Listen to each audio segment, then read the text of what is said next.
सभी के लिए जय जिनेंद्र।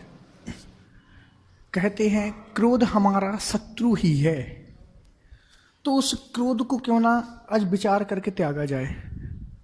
तो आइए एक कहानी के माध्यम से हम सर्वप्रथम समझते हैं कि किस प्रकार से यह क्रोध हमारा शत्रु होता है। तो एक बार की बात है, एक नगर में एक राजा रहता था। वह राजा कुछ भ्रमण करने या फिर मनोरंजन के उद्देश्य से वन में जाता है। वन में भ्रमण करता है। भ्रमण करते करते उसको अधिक समय हो जाता है। अधिक समय हो जाने के कारण उसको प्यास की बाधा क्या होती है, सताने लगती है। प्यास के कारण वह यहाँ वहाँ देखता है कि काश पानी मिल जाए थोड़ा सा, जिससे मैं अपनी प्यास को बुझा सकूं। प्यास के उद्देश्य से वह पानी को ढूंढता, यहाँ वहाँ बहुत दूर तक पानी नहीं मिलता।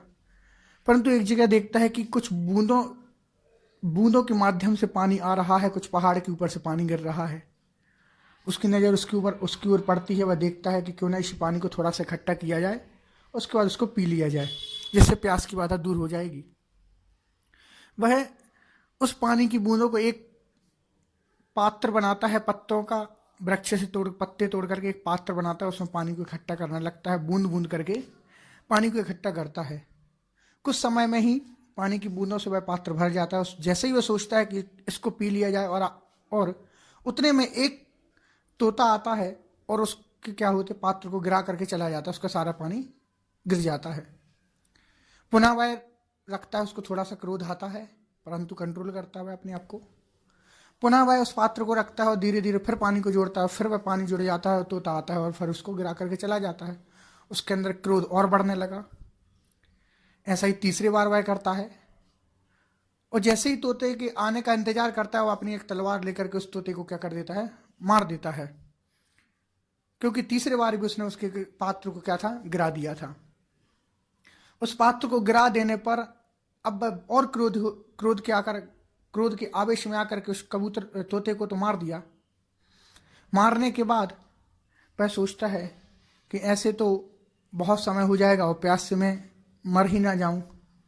तो वह सोचता है कि क्यों ना यहाँ से ये पानी आ रहा है, उस जगह पर जाकर के पानी को पी लिया जाए।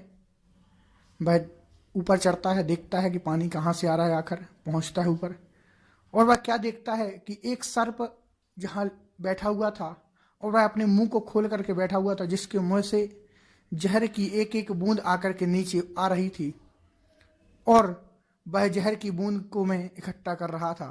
विचार करता है और अपने क्रोध पर पश्चाताप करता है कि मैंने ये क्या कर दिया।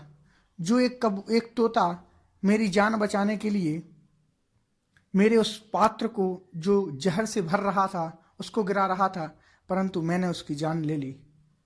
वह विचार करता है कि इस क्रोध के कारण कहीं ऐसा ना होता, यदि मैं उस जहर को पी लेता तो मेरी ही मृत्यु हो जाती।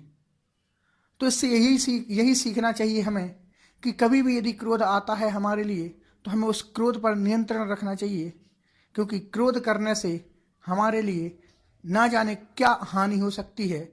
हम अपना विवेक भूल जाते हैं, हम अपनी बुद्धि भूल जाते हैं कि क्या सही और क्या गलत है। इसी प्रकार से हमारे घर परिवार में भी ऐसे ही स्थिति हुआ करती है। हम क्रोध के आवेश में आकर के किसी से भी कुछ भी बोल जाया करते हैं, और उसका परिणाम बहुत ही बुरा होता है। इसलिए इस क्रोध को त्यागने का प्रयत्न करो, और साथ ही इसको कंट्रोल करने का भी प्रयत्न करना चाहिए। अन्यथा इसका परिणाम हमारे लिए बहुत अधिक भोगना पड़ सकता है। तो ऐसे इस क्रोध को त्यागने की आप सभी